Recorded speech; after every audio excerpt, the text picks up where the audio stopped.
Hola, buenas tardes, mi nombre es Fraser.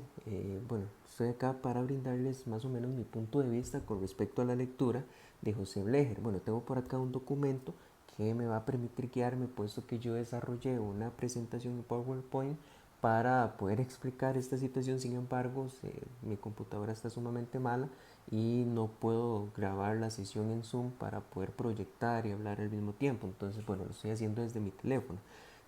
Bueno, sin más distracciones, procedo a explicar un poco y me gustaría partir analizando a qué se refiere el autor con eso de grupos operativos.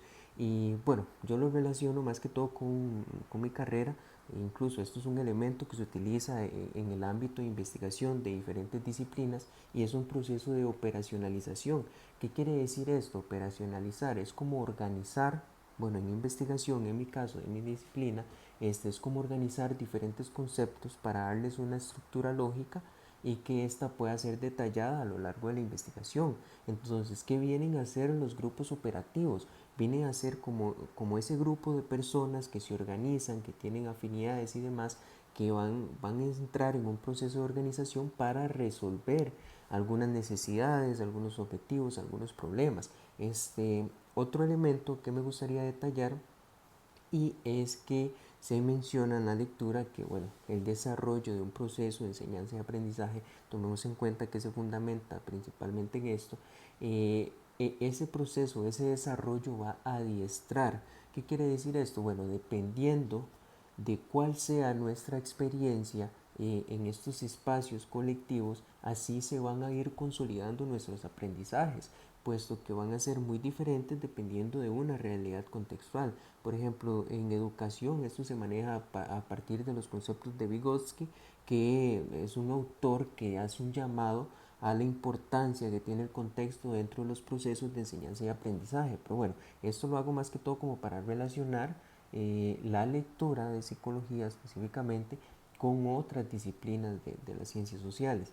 Y bueno, otro elemento y es que, bueno, acá se hace una lógica de una incorporación del ser humano de forma desalineada.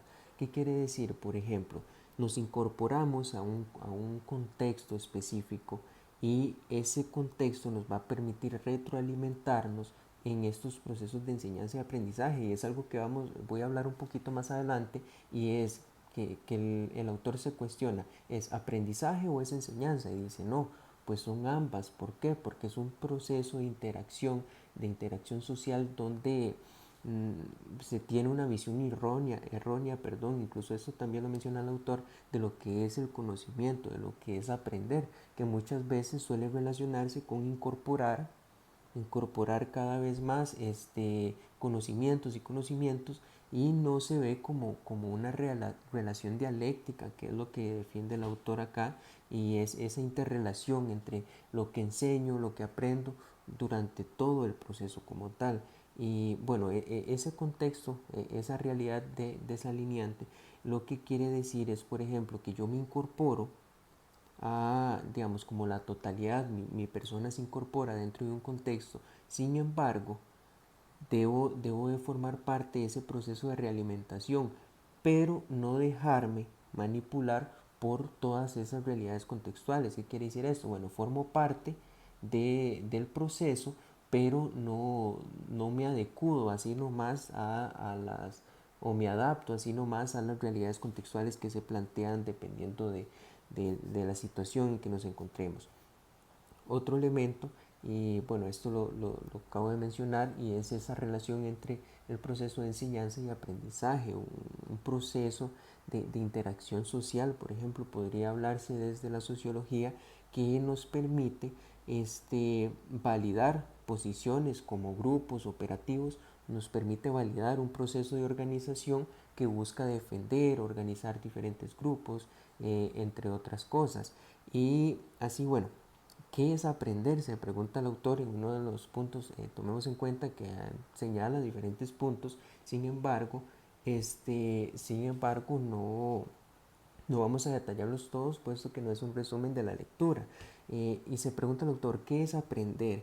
Y acá un elemento particular, bueno, ya les mencioné que aprender no es solamente incorporar conocimientos, pero un elemento particular, y es que dice que el aprender como tal conlleva una transformación de nuestro sistema nervioso a partir de nuestra experiencia.